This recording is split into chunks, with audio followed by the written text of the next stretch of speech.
Hello guys, welcome to the fiction series. Today we are gonna see, what if Naruto was the son of Artemis? Part 1. Huge shout out to BONESBOY15 for this story.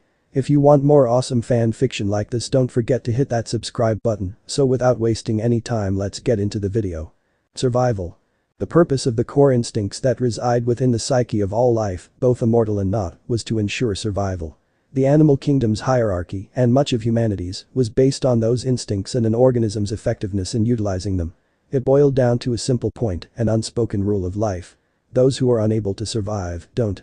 This universal law affected everything, from the smallest microbe to the king of Olympus himself. Arguably, if ever pressed by someone who had the stones to ask, Zeus would tell them that was why he kept a careful eye on what was agreed to be his kingdom. His brothers mocked him, called him paranoid, and his children called him cruel, and perhaps he would agree with them if they knew what he did. Zeus was the only child of the Crooked One who saw the active effects their father's rule had on the planet. The resistance had long since begun before he attended that dinner as Cronos' newest jester where he freed his brethren, so his siblings only ever saw the war against the Titans. They never saw the time of Titans. Those horrors he witnessed in his early years were why he was so paranoid and so cruel. In Zeus's opinion, if they managed to keep the world intact as mortals knew it, it would ensure his family's survival. Granted, there were weaknesses that any sensible ruler would succumb to. Immortality was a blessing, but goodness, it was boring. Zeus hadn't struggled to keep himself busy in his youth, what with the wars and all, but after the giants fell. Meetings, hearings and boredom. There was a time where he entertained himself by checking those unruly immortals under him if their loyalties dared hint of being swayed to another's rule. The net incident, as Poseidon called it, cooled his volatile reign, but it made him aware that threats could easily come from his family as much as his foes. Even checking mortals' cheeky attitudes, like most activities, grew old rather quickly. He stopped throwing bolts at blasphemers in the midst of Jupiter's reign, and as the rule of kings dwindled into archaic standing, he even began to cut back on having demigods. As the mortals' world grew and gods started to fade, Zeus focused on keeping his pantheon relevant and informed. This was where his infidelity came to benefit them as a whole. Despite Hera's grousing, justified or not, his divine children were their best method of keeping them relevant with the ever-changing times.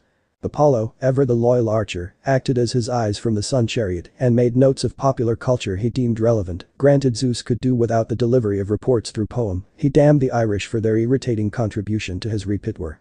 Hermes, the sly and sneaky messenger, kept his ears to the ground and developed their first international information ring. Despite their alternative viewpoints, Aphrodite, Athena and Artemis expanded upon Hermes' groundwork.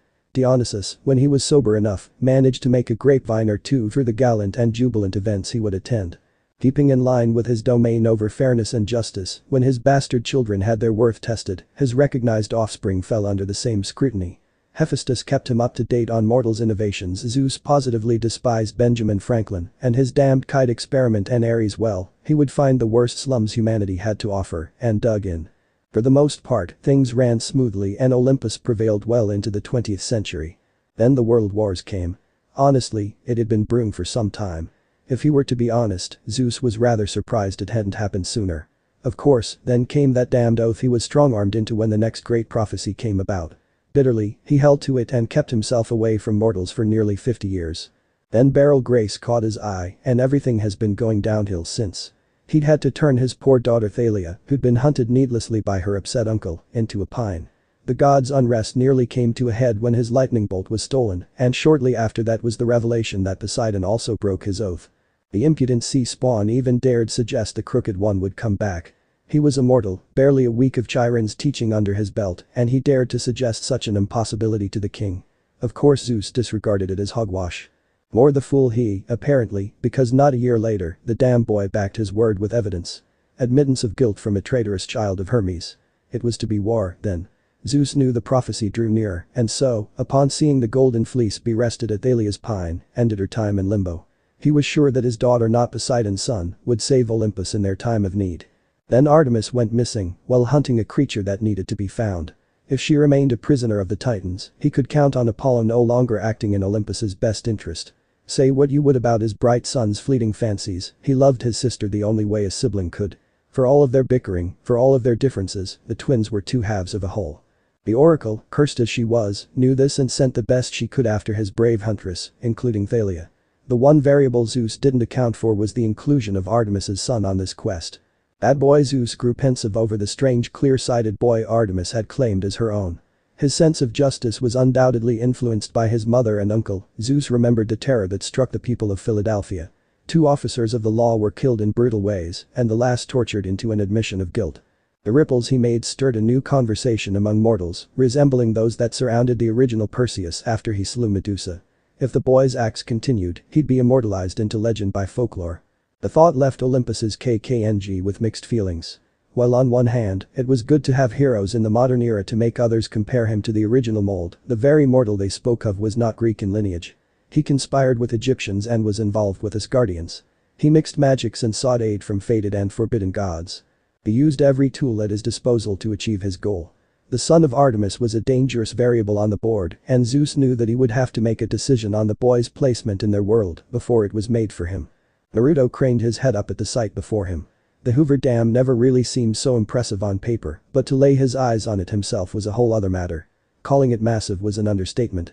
It took him a minute to appreciate the people who put their effort into its construction and upkeep. The Hoover Dam. Pa Percy's murmur drew his, Zoe's, and Bianca's attention. He wasn't aware they were staring, his gaze locked on the construct and green eyes miles away. A concrete arch-gravity dam that was built in 1930 and named after President Hoover. Over 727 feet tall, Grover added, his voice at the same tone and volume of the son of Poseidon's. From the base to the roadway crest. It weighs 6.6 million tons, Thalia said. And it has over 3/4 cubic yards of concrete in it. Naruto blinked, shocked by the factoids the three just spouted out. He looked at Zoe, who was just as perturbed by it as he was, before looking back at the three. Is it common for demigods to know the history, dimensions and utilized materials of national landmarks? He asked. The three snapped out of their trance and looked at him, then at each other. Annabeth? Percy asked, looking at Thalia.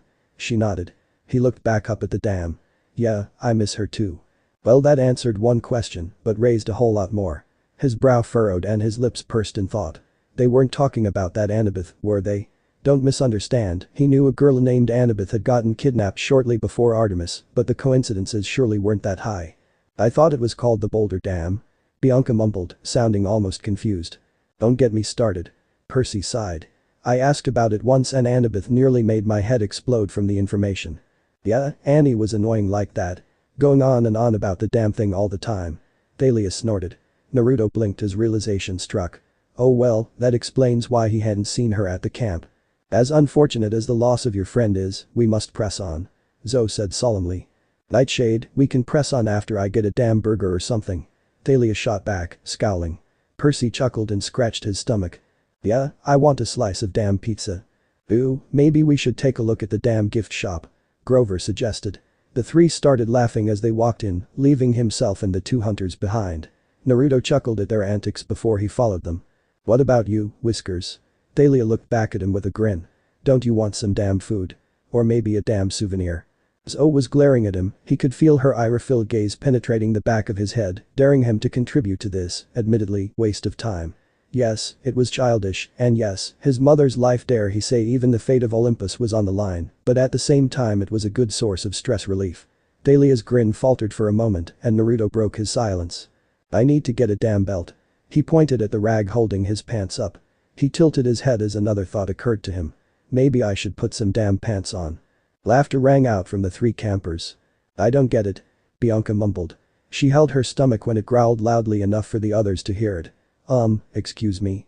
Thalia, Grover and Percy started laughing even harder. Naruto felt a smile tug at his lips and looked at Zoe, who huffed. Fine. She relented. We shall break fast for a half hour, but no longer. Come along, Bianca. Naruto. The blonde brow arched as his elder sister figure singled him out. Why was she singling him out? A feeling of dread crawled up his back when she smirked at him. It was never good when she smirked at him. Don't get captured by any damn Amazons. With her parting shot fired, Zoe left with Bianca in tow. Naruto scowled at her back and crossed his arms before venturing over to the gift shop while the campers tried to get their chuckles under control. He wasn't kidding about getting a new pair of pants. Like most fast food places, the damn burger was chock full of grease and the thick beef was riddled with preservatives that would make any vegetarian turn their nose up at the sight of it. Luckily, Thalia never considered herself remotely close to being one. She gorged herself on the $10 sandwich without any thought. Ugh, Thalia, must you really? Even Ares has better table manners. Thalia nearly choked on her next bite. Contribution to blasphemy against burgers aside, the annoyance that she felt when she heard Aphrodite speak was insurmountable. She swallowed her next bite and slouched down in her chair, glaring at the paper and plastic tray her combo meal had come in. What will it take to make you go away? All she wanted was to enjoy her damn burger. Was that too much to ask for? Wow, so much vitriol. Is that the sort of gratitude you show the goddess that's helping you? When that goddess is driving me crazy. Yes. Yes it is. Love is crazy, Thalia. There she goes again with this stupid nonsense of hers. Thalia didn't love Whiskers. She was attracted to him, sure, but that was all because of hormones. What? She took the required sex ed class, she knew the biology behind it. Sure, Whiskers was brave and skilled and occasionally showed some semblance of brainpower that other guys in her age bracket and above lacked, but that was just who he was. It was who he had to be. His mother wouldn't accept him otherwise. Oh, dear. That's almost a rational excuse. It is a rational excuse. Wait, no, that's not what I meant. Thalia protested when the goddess started to laugh. You are drowning, dear, floundering in that vast river of Egypt. Just let me help you. That's all I want to do. Thalia grumbled, taking an angry bite out of her burger. A tanned pair of fingers snagged one of her French fries. She glared up at their occupant, ready to tear them a new one, and, to her later realized mortification, she stared. Whiskers had both of the stolen fries hanging out of his mouth as he tightened the damn belt around his waist. The hem of a new black Hoover Dam shirt was raised up enough to expose some skin, while his favorite shirt was pulled taut around the axe, hanging just over the pocket of what appeared to be painted on weathered jeans. My, would you look at him? Aphrodite sighed, snapping her out of her hormone-driven thought process. Oh, however that sad excuse of a goddess managed to sculpt such fine material out of a mortal, I'll never understand. I see so much potential for heartbreak. Okay, what? No. Was she planning to use Whiskers in her sick games? Thalia scowled and felt static dance along her arms. Not happening. Leave him alone. She told Aphrodite. Out of the question. The goddess scoffed.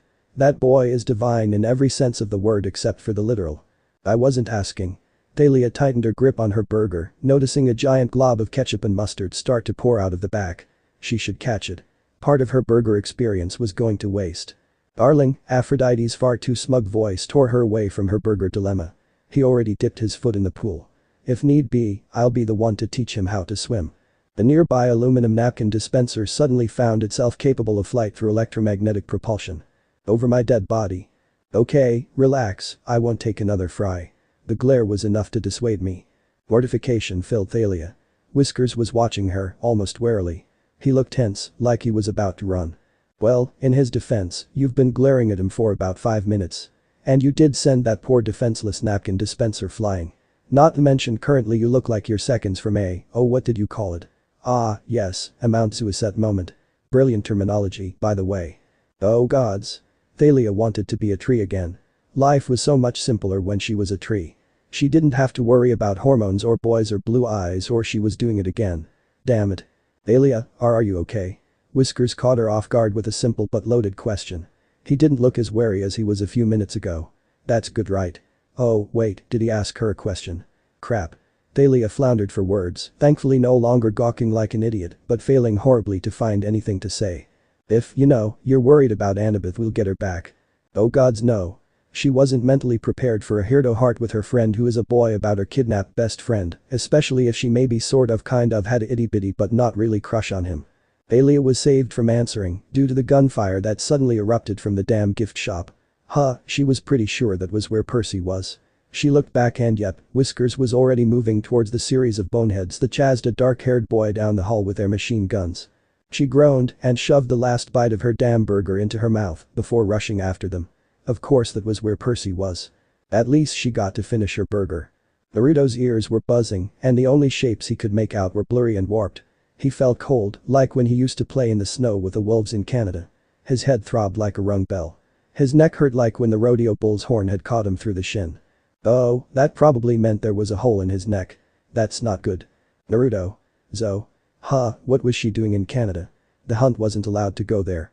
According to his Uncle Fred, that was because of some weird rule that popped up after the French-Indian War. Ugh, now he was remembering the dumb music his uncle used in an attempt to teach him. He should just sleep it off, worry about it later. Naruto, stay awake. But he felt so tired. The cold would surely go away if he slept for just a bit. He felt his eyes drift shut. Just a few minutes. I said keep thy eyes open. Silly Zo, surely a little sleep wouldn't hurt. The wolves would wake him if something was wrong. Something pushed on his shoe. He's awake now. That hurt. Zo, he won't stop bleeding. Deep pressure on the wound. Bianca. Sadder. Where is that healing magic? I don't play well under this kind of stress. Naruto cried out as more pressure was put on his neck. His head hurt, his neck hurt, and everyone was so loud. You are an absolute idiot.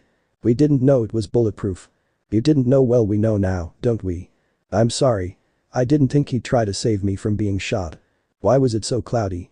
Wasn't it snowing? No, it was sunny. They were at the Hoover Dam, weren't they? Yeah, he was sitting with Thalia. Gunshots rang out and he reacted. He and Thalia cut the skeleton brigade off. Thalia's useful but ugly shield absorbed the bullets and kept them at bay. One grazed his arm and then the elevator shut. What else happened? He couldn't remember. Why couldn't he remember? Kansu must have done something. And though that would be a rational thought any other day of the week, it didn't seem right. His thoughts were interrupted by more pressure on his wound. Screaming was too exhausting. Maybe if he caught just a few winks. Look at me, little brother. Oh, Zo was using Greek now. That's definitely not a good sign. Look at me, now. Naruto tried to focus, he really did, but her face was so blurry and he was just so tired. Warm blood flooded into his mouth and he tasted copper. Ooh, yeah, this was bad. Worse than that time with the rodeo bull, for sure. Why did he ever agree to go to a rodeo? He's never letting Alf talk him into doing anything like that again. Come to think of it, where was Alf anyway? Wasn't he with them at the dam? Or maybe it was his mom. He'd like to see her chariot one more time before he goes to sleep. Our useless, sadder. I just want to see mom, Naruto thought as his vision went dark. I just want my mom. I can't. I'm sorry. The satyr's apology fell on muted ears. Then get back. 1 2 3 4's own Nightshade started doing chest compressions. He couldn't die like this. He wasn't susceptible to the prophecy's warning. He wasn't even a demigod. So. Unless thou have an emergency kit in thy hands, do not interrupt, boy. She snarled at the sea spawn and kept her gaze on the blonde under her hands. 14 15 16. Zo had seen hundreds of hunters fall over her time as lieutenant. Some due to their own poor choices, others due to unforeseen trickery, but most were lost when defending one another from the evils of man. It was never easy, she grieved for their loss every day. She pressed on in their memory, in her duty to Lady Artemis. It was why she was so determined to retrieve her, for if she could not save Lady Artemis from the general, then what purpose was filled by those who gave their lives? 24, 25, 26. Zo. Bianca was shaking her shoulder. She shoved the younger hunter away. Did she not see the gravity of the situation? Most of the hunt missed the pain in Lady Artemis's eyes for those years while Naruto was missing, but not the lieutenant. She would not see her lady suffer such pain again. She would not save her from the Titan's torment and then damn her to a worse one. Faintly, Zo heard the screams of men and the flapping of wings. Then the demigods cried out her name in warning. Metal clashed against metal and thunder rumbled through the sky. She ignored it, focused on her duty to Artemis. 31, 32, 33. Enough, Nightshade. 45, 46, 47. The boot pressed into her side and Zo found herself moved. I said that's enough, Nightshade. $. She knew that voice. Not her, anyone but her. Zo looked at her attacker and scowled. Clad in armor typically worn by Norsemen of days long since gone, with pale blue eyes and golden hair, was a mountain of a girl. Her armor had furs of animals she'd not hunted in ages, and draped around her neck was a golden necklace holding a small golden hammer. Vanilla. Zo sneered at the Nordic woman, quickly taking in the dozen other armored girls that had surrounded her quest mates. Their crudely made but blessed iron weapons cut into the demigods' necks and burned the satyr's skin. She unsheathed a silver blade and rose to her feet. Thou interfere with Greek matters, Valkyrie. Leave, and I shall forget this exchange took place. As usual, you're mistaken, Nightshade. The burly gorilla of a girl allowed a massive mallet to slide into her hand and used it to point at her brother's corpse. This one belongs to Valhalla. I'd not thought it possible, but thine jests are worse than Apollo's poetry. Zo hissed. It is no joke. I have a decree from the Allfather himself. Gunilla sneered back, displaying a scroll in her other hand. She took a step forward, blocking the body of Zo's brother, and brandished her weapon. Unless you wish to test yourself against me again. Thou test my patience, Valkyrie. Her second hunting knife manifested in her open hand. You will move or be moved, simple as that. Take your best shot, Nightshade. Gunilla dared, a glimmer of sparks appearing in her eyes. Zo grit her teeth and tensed. Lady Artemis, hold out for just a mite longer. Some horrid series of sounds rang out from Gunnila's hip with a poppy beat, and the only distinguishable word Zoe could make out was Dota. The Valkyrie's eyes flicked down to the source of the sound, then back up to meet Nightshade's. One golden brow arched. Zoe furrowed her brows, but lowered her blades a fraction. Sighing, the blonde girl lowered her mallet and pulled a cellular telephone from her hip, flipping it open. Ah. Gunnilla seemed to listen for a moment before stilling. Are you Sue? I wasn't questioning you, sir. No, sir. Sir. The call ended and Gunnilla scowled at the hunter, who smirked back. Did your all-knowing allfather make another mistake? I will shove those blades down your throat, Nightshade. Gunnilla glowered. She slipped her warhammer back over her shoulders and looked at her compatriots. They stepped away from the demigods, and their wings popped into existence before they took to the air. Gunnilla looked back at Zoe with a scowl. Next time, Nightshade, stay out of my way or I will end you. Thou art still 1,000 years away from defeating me, Valkyrie, Zoe sneered as she flicked her silver blades away. Fly home like the good little house servant you are. Though fuming, the Norse girl's wings came out and she rose to the sky in a single flap. Zoe spat at the ground and ignored the looks on the others' faces. She hated dealing with the Valkyries. Her jaw clenched when she looked back at where her baby brother lay dead. She approached him and crouched beside his body. I'm sorry, Lady Artemis. She thought, resting a hand on Naruto's chest. I fail. Ah bump. Zoe's eyes snapped open. That couldn't have. But trickery. The bullet grazed the top of her ear. She looked up and saw a speedboat racing towards the dock. Riding within were several men clad in black military gear and holding, what else but, mortal weaponry. Oh, just great. Percy shouted. The mercenaries are back, Bessie, no. Ever astute, that son of Poseidon. Clearly he was evidence of boys hold on. Who was Bessie? RN. Zoe looked back down at Naruto's face. For a second she thought she'd heard him say something. Dried blood still covered his chin and lips, and his eyes had glossed over. A death rattle then. She'd imagined the run. Then Naruto. His hand shot up and grabbed her wrist. His glossy eyes refocused before they burned, nay, blazed bright red. Scarlet orbs from the depths of Hades stared into her eyes. The eyes of something primal had replaced her lady son's cool gaze. Moreover, whatever it was ancient and angry. UGNH. His words devolved into a pained roar when a bullet struck his side before Zoe found herself shoved away. She recovered in record time and watched helplessly as her little brother in all but blood began to writhe and contort with screams of agony leaving his lips. Red energy bubbled around his marred arm. The flesh beneath it was slowly eaten away to reveal the muscle and bone, before the skin regrew. The energy spread along his shoulders to his neck, covering the wound that was once there. From there it spread across his body like a wildfire, nearly encasing it, before it suddenly snuffed out. Zoe. Get to cover. Bianca cried from a nearby alleyway. Zoe blinked, just realizing she'd been avoiding bullets and firing arrows at the mercenaries, while watching Naruto's body writhe and glow like a bloody beacon in the night. She rushed to her young new sister and took cover with her. She looked across the way at Thalia, whose shield acted as a better bullet deterrent than the trash can she was ducked behind. Grover was cradling his arm beside her. One member of their motley crew was missing. Where's Jackson? He shouted for some Bessie and dove into the water once the shooting started. Thalia called back. Grover's hit. I need some bandages or something. Wonderful, she groused, peeking around the corner to take another shot at the boat. Bianca, check your pack. I'll cover yo. Red movement caught her eye. The child she watched grow under her lady's care rose again, his shoulders slumped and head hanging.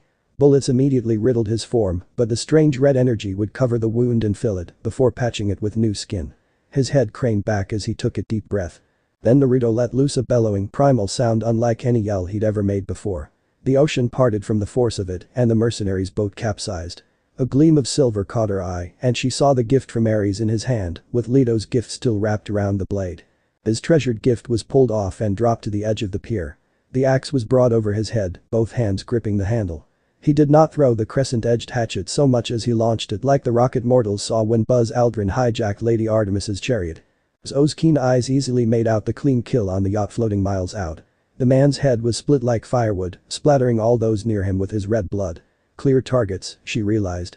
She drew another arrow, stepped out from her cover, and took aim at the men on the yacht. No. Her ears nearly bled from the yell and looked into the hateful burning eyes of the thing that possessed Naruto's corpse. It bared his teeth at her, canines elongated and many of the omnivorous front teeth sharpened to tiny knives. They're mine. Mine. Zoe held its gaze for a moment before lowering her bow.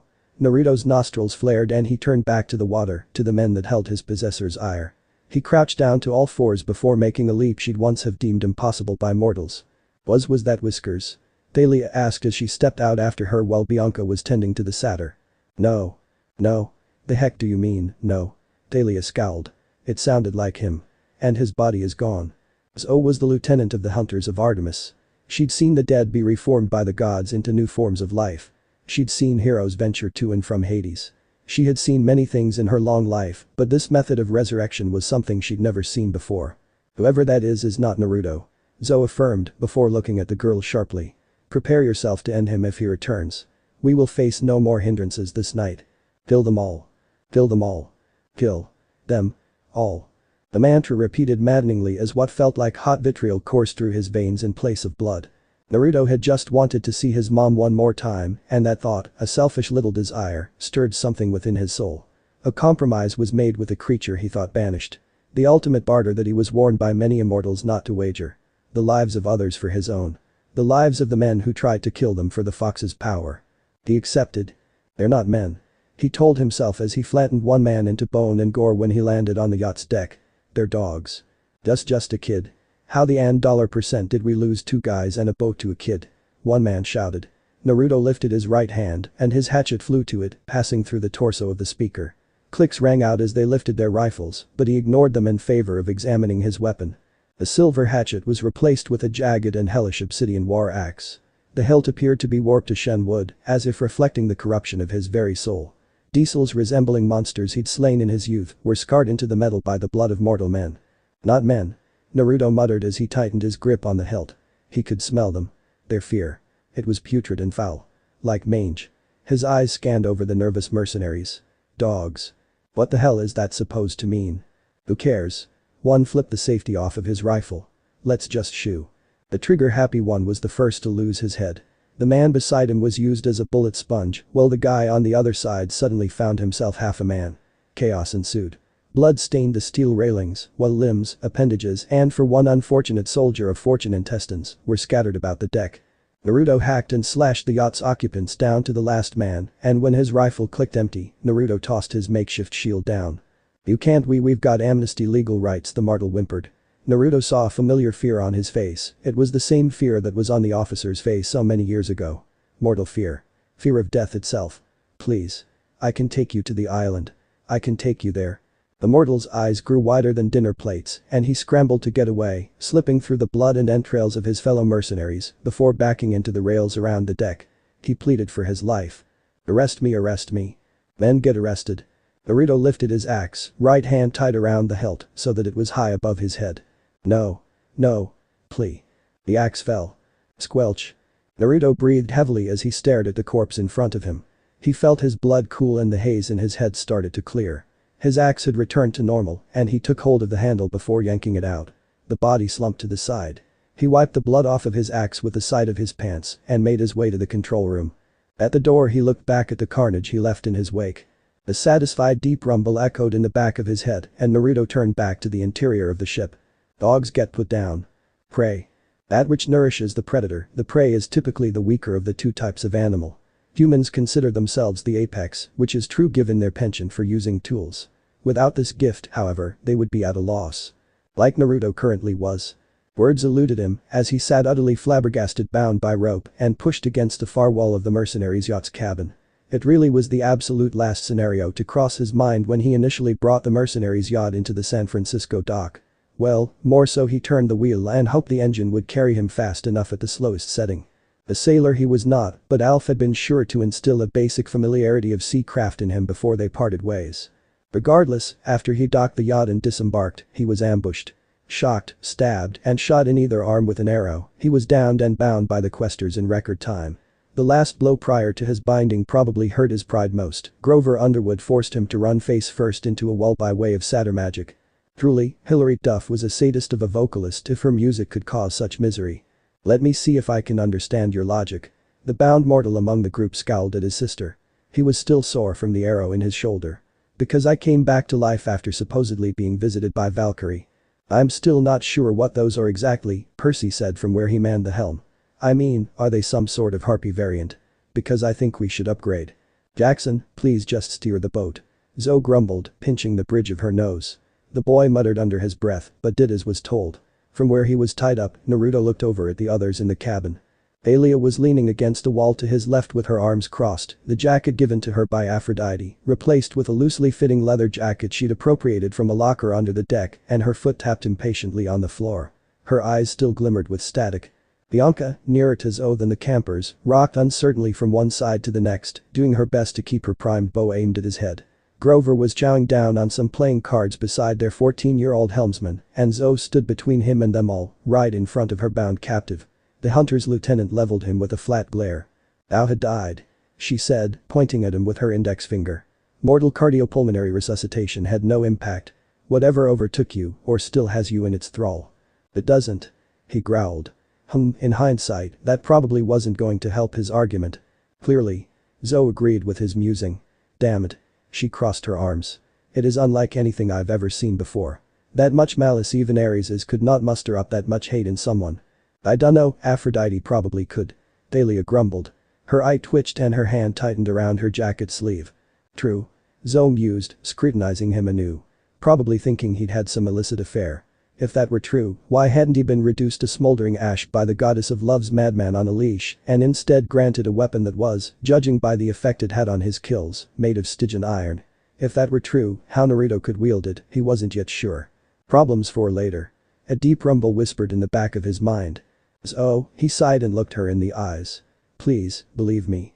I swear on my birth mother's grave, I'm still me." Zoe pursed her lips.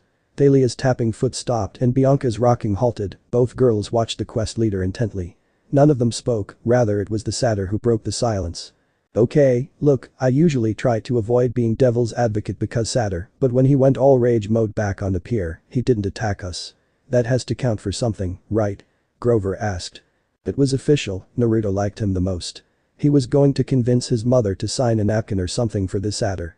Maybe even convince her to give him one of her arrows. Physically. Hand it over. By hand. By his hand, if need be. "Grover," Thalia looked at him with a frown. "Are you sure your magic didn't have a delay or something?" Ouch. That hurt more than he expected it to. "Thalia, my magic hadn't even left my pipes before the winged girls showed up. Still want an explanation on them." "Percy, at this point, you should probably let it go," Grover advised. He stepped around Zoe, giving her a wide berth, before kneeling at Naruto's left side. "So, you promise you're not gonna go all berserker wildman on us if we untie you, right? Oh my Helios, Selene, Cthulhu, Primus, grant me patience." He pleaded, looking at the ceiling before looking at the satyr. "I swear on the sticks, on the oath of my mother, and on my parents' graves, that I will not go berserker wildman on you if you untie me." Thunder boomed around them. "See? That wasn't so hard." Grover smiled at the others. If he was still possessed he wouldn't have made those oaths. "Very well. Bianca, lower your bow." Zoe approached and the satyr backed away. She knelt and cut the ropes that kept him bound. "Percy, keep due west and slow us to 5 knots. The horizon must be at the perfect time for us to enter the garden." "Garden?" Naruto frowned as he got to his feet and looked out the window. Lightning cracked at the tip of the mountain aisle they approached. He blinked and looked at the others. "What did I miss?" "Well," Bianca willed away her bow and sat down, looking a little green from the sway of the boat. Apparently she did not have her sea legs yet. "We found the Aphiatorus that Lady Artemis was hunting." "Come on, guys, her name is Bessie." "Percy, he's a boy." Grover sighed. The stubborn son of Poseidon huffed. "That's not what she told me." "That's the animal that could grant the power to slay gods to whoever killed it, right?" Naruto asked, looking at Zoe. "Yes." She nodded, still watching him warily. Well, his clothes were still soaked with blood, so he couldn't fault her for that. "The Aphiatorus has been the subject of the general's hunt. We believe him to barter Lady Artemis for it, or if he finds it himself, to make use of her as a hostage and call Olympus one god at a time." "Two more questions." He crossed his arms. "First, who's the general?" "Atlas." The lieutenant spat the name like it was poison. "Joy." He grumbled before rubbing his face. "My second question, do you have my shirt?" "Thou wilt need its magic." Zoe tossed it to him with a huff. "Not that its boon had done thee well thus far." "Yeah, well, I doubted Grandma expected me to get shot in the neck." He looked at Percy. "Glad you're okay." Yeah. "Where's your jacket?" The jacket was the Nemean lion's pelt. "I offered it to Dad so he would protect Bessie." Really, Naruto's eyebrows shot to the top of his head. It was impressive that the son of Poseidon managed to slay a beast with impenetrable O. He tightened his grip on his shirt. He closed his eyes and turned for the door before looking at his mother's lieutenant. I need some fresh air. Zo made him wait for a moment before she nodded. He left the cabin, mind swirling, and braced himself on the stairwell. His arm throbbed and he glanced at it. The Norse runes had rearranged to hide themselves amongst a more modern tattoo sleeve based on, if he remembered right, the story of Hati and Skoll, the wolves that hunted the moon and the sun. The one chasing the sun, Skoll, turned its eyes to meet his. Let's chat, boy. No. Naruto pushed on and left the yacht's interior. He needed fresh air. Just be cool. Be cool. Thalia thought to herself as she climbed up to the deck that Whiskers had ascended to shortly after he'd been cut loose. You just want to ask him about the Valkyries, that's all. Don't get too angry if he starts acting cute. Not that he has to, no, that he is. Damn it. You are fighting me tooth and nail here, girl. Aphrodite sighed. The sound of faint scraping, suspiciously like a nail file, faintly followed her words. If that jab earlier was anything to go by, I'm going to have to make you work for it at this point. Oh, the horror. Thalia rolled her eyes before spotting her target. Of interrogation. And nothing else focus. Hey Whiskers. He didn't acknowledge her. He was leaning on the railing, eyes locked on something in the distance across the waves. His sinfully tight Moon Knight shirt once more covering his frame given the amount of blood that was on his souvenir t-shirt. It wasn't too surprising to find he'd switched out for it and his hair blew softly in the wind. Okay, so he was thinking about something. Fine, he's allowed to do that. Whiskers? Thalia asked as she approached. Whiskers whirled around to face her, his hand on the hilt of his axe. She braced, tightening her grip on the mace canister she kept in her new jacket's pocket and was relieved when he let out a breath. Geez, Thalia. He groused and turned back to the water. Don't sneak up on me like that. Ugh, what was with boys and their need for bravado? I said your name twice. She pointed out. Sorry. He ran a hand over his face and then through his hair. Just lost in thought. Perfect setup. Thalia could just use that and ask him about the Valkyries. Any second now. Just say the words. Easy peasy. Okay, what was happening right now? Must I explain everything to you? You're not an emotionless drone, Thalia, Aphrodite scoffed. Your hero is in turmoil. The internal conflict he can't work out alone, now's your chance. Help him. I did not ask for your advice. She licked her suddenly dry lips. Yes. Progress. See? She just needed some water or something. What did Hades look like to you? No. What? Damn it, brain, you had one job. I don't think I ever went. What? What? Both she and Aphrodite were apparently thrown for a loop. I didn't go to the underworld. Before I came back, I woke up in a sewer, Thalia. Whiskers stared out at the passing sea. His hands tightened around the railing. A massive flooded sewer with green odorless water that went on for miles, but at the end of it was a cage. And in that cage was a fox. A fox? Thalia arched her brow. That hardly sounded like something capable of the carnage they found when they boarded the yacht. At least Percy was adept at cleaning things up by now. Must have been handy when he got out house duty. Or, wait, was that the reason why he never got out house duty? Whiskers' grumbles stirred her from her ADHD-riddled thought process. It wasn't like a small red fox, he corrected himself. I don't even think it was a fox, I'm talking about something that was easily 5 times the size of an Olympian. Its fur was filthy and void surrounded its red eyes and those eyes were more than intelligent. They weren't just angry. They were furious.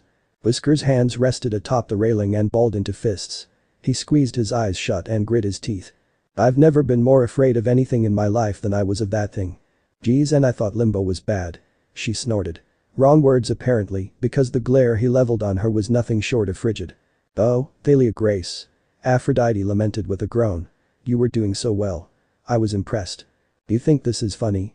He turned to face her and pointed at the deck, the barest remains of flesh and blood residing upon it, after Percy did his Aqualid impersonation. Thalia, I might have just sold my soul to come back and finish this quest. I have no idea what the hell that thing was, what it could want from me, or where it came from. And I made a deal with it. I have to live with that.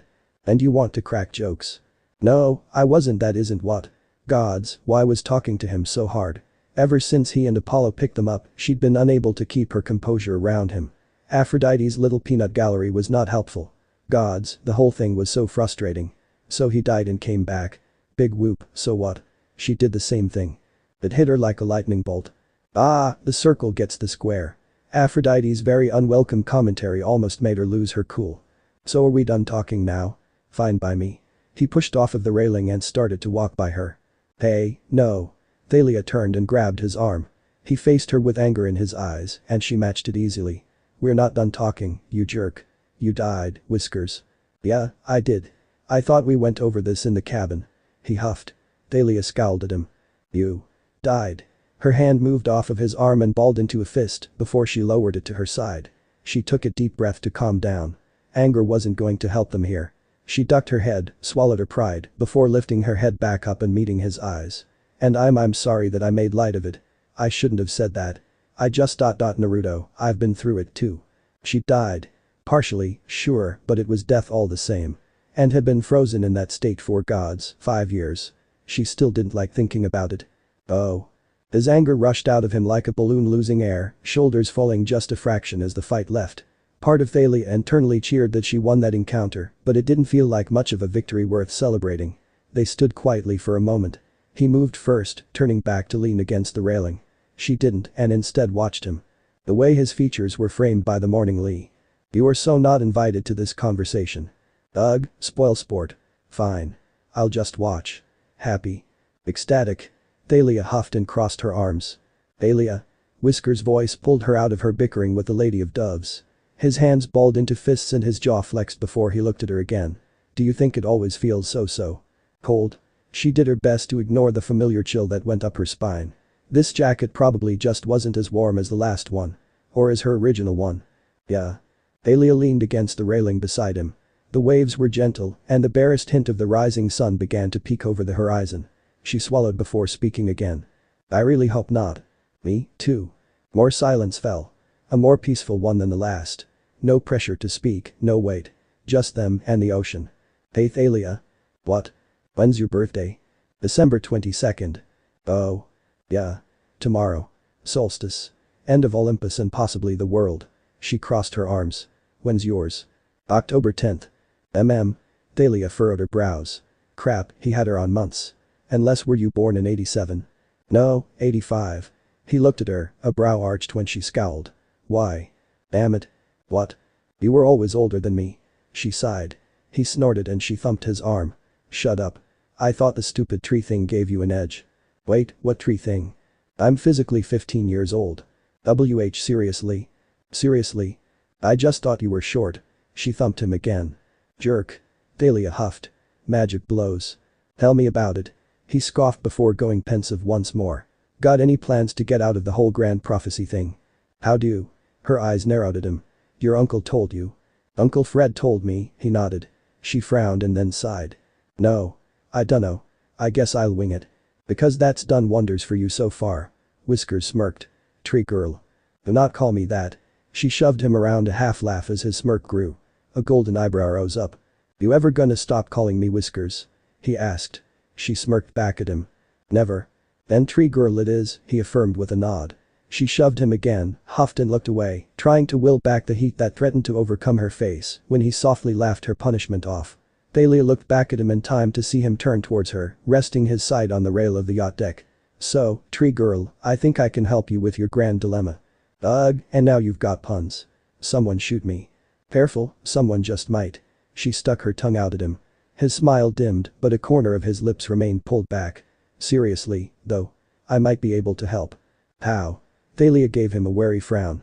You got another contract in your head? No. He pulled a die out of his pocket, the faces marked with a sun and a moon. But I do have one last favor to cash in. A favor? She choked on her spit. Aphrodite gasped. Jackpot. Shut it. Thalia hissed. She eyed the die warily. What kind of favor? A favor from a god of time. Whisker's words hung in the air around them for a good minute. Thalia was by no means stupid and easily connected the dots he was laying out for her. I take it back. Aphrodite suddenly whispered. Do not let him do this. So, that means I should definitely let him do this. No. Aphrodite started to sound angry. Good. Thalia Grace, don't you dare. You will not accept. Don't do it. Hey, are you sure?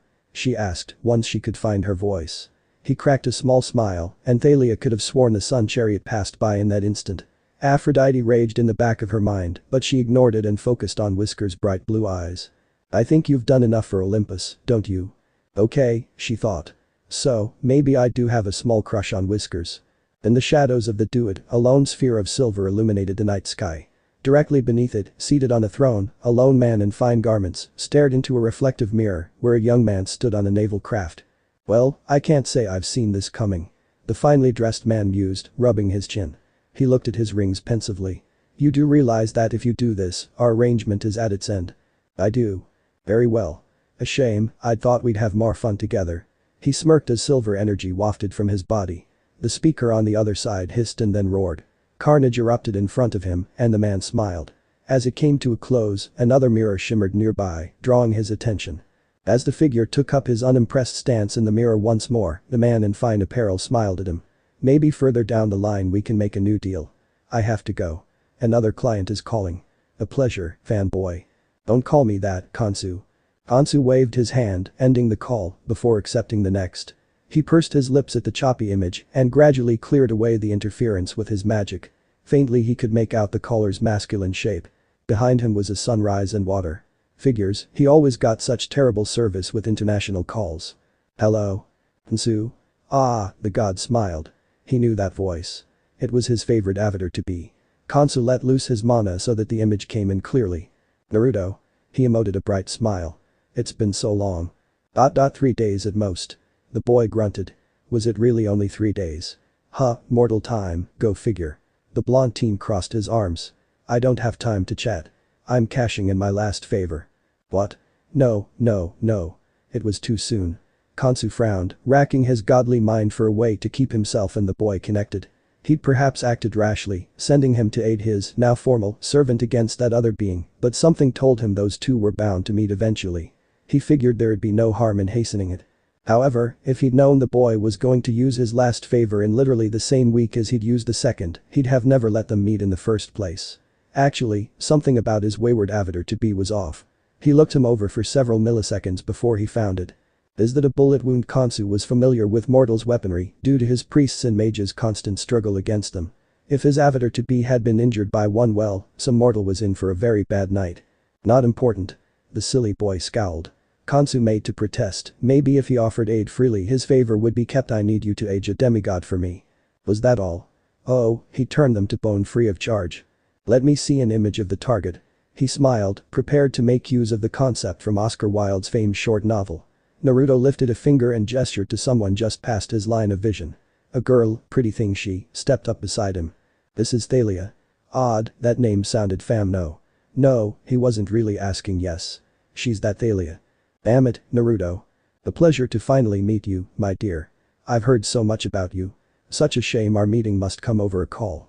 Kansu charmed the mortal while he inwardly seethed.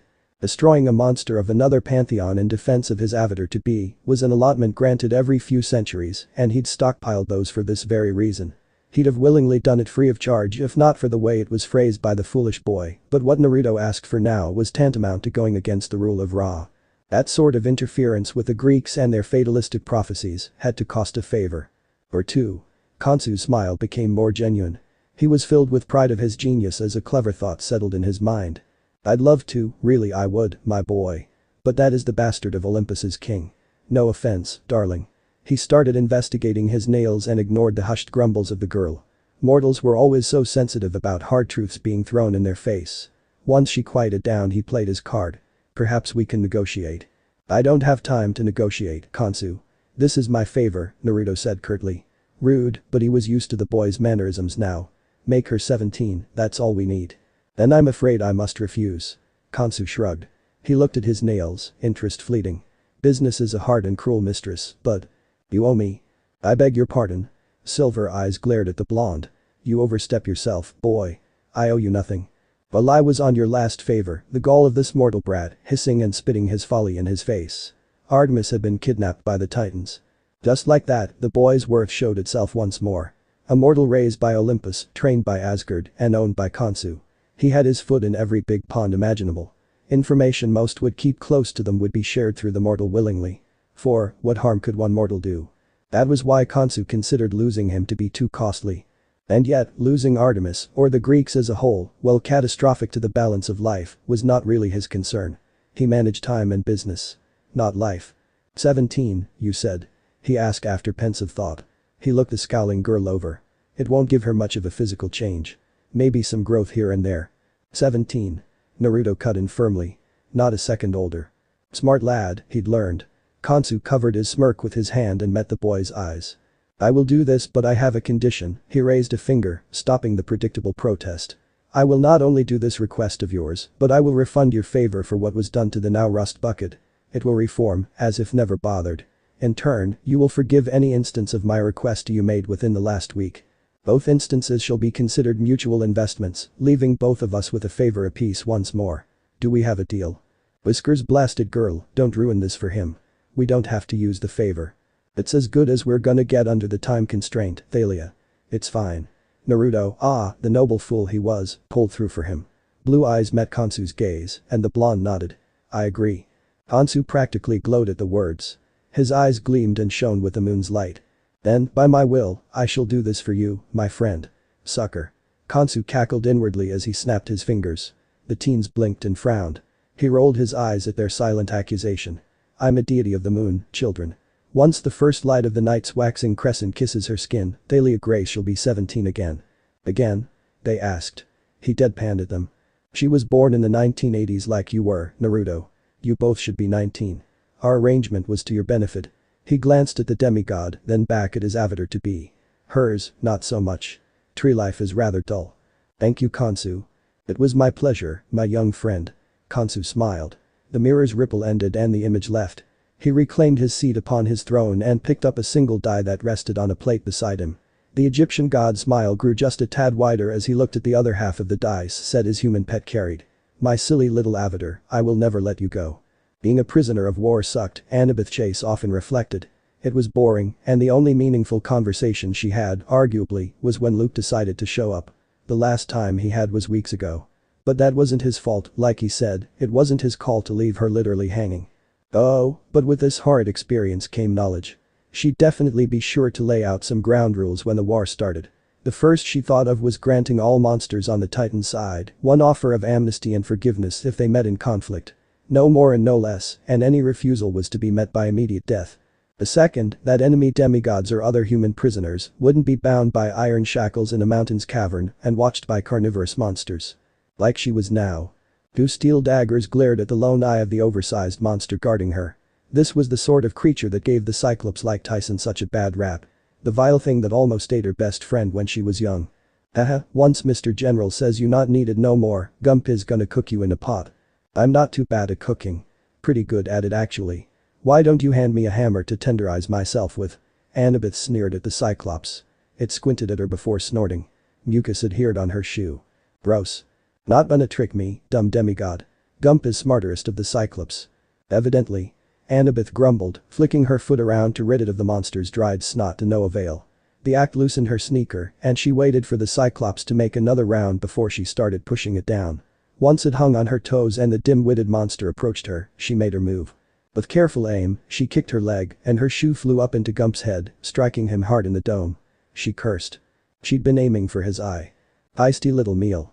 The Cyclops chortled as it rubbed his head before he reached out and stroked her cheek with a finger. Annabeth recoiled and swallowed the bile that crept up the back of her throat when the monster's repugnant breath filled her nose. He chuckled and licked his lips. Sake. Gump likes it when his meal fights back. Then you're gonna love me. Huh? The silver-cowled teen dropped down from above them and stabbed something into the Cyclops' eye. Gump let out an impressive Wilhelm scream as the clearly magical weapon made him dissolve into dust. The teen dropped, back facing her. Percy? Annabeth's smile faltered as the teen turned to her. No. He was too tall. His hood fell as he darted up the hall to look for potential reinforcements. Definitely not her seaweed-brained friend. This guy was too blonde. His eyes were too blue, and while Percy would have approved of it, she wasn't keen on blue eyes. The silver circlet was a bit much too, and was that a Moon Knight shirt? Hold on. Blonde. Check. Blue eyes. Check. Whisker-marked cheeks and Moon Knight memorabilia. Check check. Annabeth blinked. Naruto. Hey Annabeth. Don't move. Her long-lost friend tossed a few silver crescent-shaped shuriken at her shackles, and the chains gave way. Weird, she'd always thought that was just movie nonsense. Unless the trajectory and force applied were perfect gravity. Right. Naruto grunted when he caught her and steadied her on her feet. He rested a hand on her shoulder, scanning her for injuries. You got big and dyed your hair? Naruto arched an eyebrow as he lifted her bangs, and she blushed. Evidently, holding up the sky left its mark on her. He snorted. I don't say this often, but white's not a good color for you. Annabeth hugged him. Tight. You're here. You're really here. No, wait, she could feel a familiar burn in the rim of her eyes. Aw, no, come on, not now. Damn it, Annabeth. You can't cry right now. You're knees deep in enemy territory. Keep it in. Yes. It was working. Ha. Take that, you unbalanced hormone-influenced chemical reactions. Yes, okay. Naruto chuckled as he returned her hug before pushing her back and smiling at her. I'm here. You're here. We're here. There was a beat before a muffled, if humorous horn variant of the mildly racist Dixie song came from somewhere nearby before a thunderous boom shook the mountain. Naruto looked up at the ceiling. Judging by the faint general Lee homage, Uncle Fred's here too. What? Uncle Fred, he's the son of Artemis. Annabeth gaped as she took an offered silver hunting knife which was terribly well balanced and looked up at the ceiling before looking back at Naruto. That was a Apollo. Yeah, turns out kidnapping his favorite and only twin sister puts quite the knot in his toga. Naruto grumbled. He pulled a crescent-headed axe from his belt and nodded at the hallway. He continued, speaking lowly as they walked. If not for the whole only demigods can challenge immortals thing, I'd be up there too. What, but he right. Clear-sighted mortal. He was adopted. Annabeth blinked a few times. Hey, if you're adopted by a goddess, doesn't that make you an honorary demigod? It's complicated. He sighed and peered around a corner before he started walking down the hall. Annabeth jogged after him. But, if the gods allow the traditional law of man to influence their own society. Annabeth, Naruto sighed as he tossed a few crescent shuriken down a hallway. Several monsters dissolved so fast, she hadn't time to determine what they were. Do you think Zeus would ever do something to unintentionally risk his rule? Well. Ignoring Percy doesn't count. How do you even know about that? She asked, brows furrowing. Naruto smirked at her, but said nothing. Annabeth huffed. You're chattier than I remember. I'm in a good mood. He grunted back, ridding a Scythian Dracony of her slithery leg with a swing of his axe. She flew over him and dissolved into dust before her pole arm clattered on the floor. Come on, Grover's waiting to get you back to the yacht. There's a yacht. It's a long story. One we don't have time for. Okay. That was fair. We're going to meet up with the others, right? Naruto didn't say anything, pressing forward and taking more monsters out with various silver-throwing weaponry. The fact that he didn't voice his answer told her everything. No. Annabeth scowled. No, Naruto, I'm a demigod, too. You're malnourished, sleep-deprived and emotionally vulnerable. That sounded more like the boy Annabeth knew. He looked at her, and she took a wary step back. His pupils were thin as slits and his eyes flicked between red and blue. You're going to the yacht. I'm covering you. End of discussion. But the others? Have my Uncle Fred and my mom on their side. Naruto held an arm out and caught her when the mountain trembled. Annabeth glared at him and he scowled back. Annie, use your head. Are you in any shape to help the others right now? I hate you. Yeah? Get in line. With that he turned back around and continued leading her to a concealed exit. Annabeth frowned and looked up at the ceiling as more thunder raged above them. She hoped everything was going well. Children, a thick accent crooned.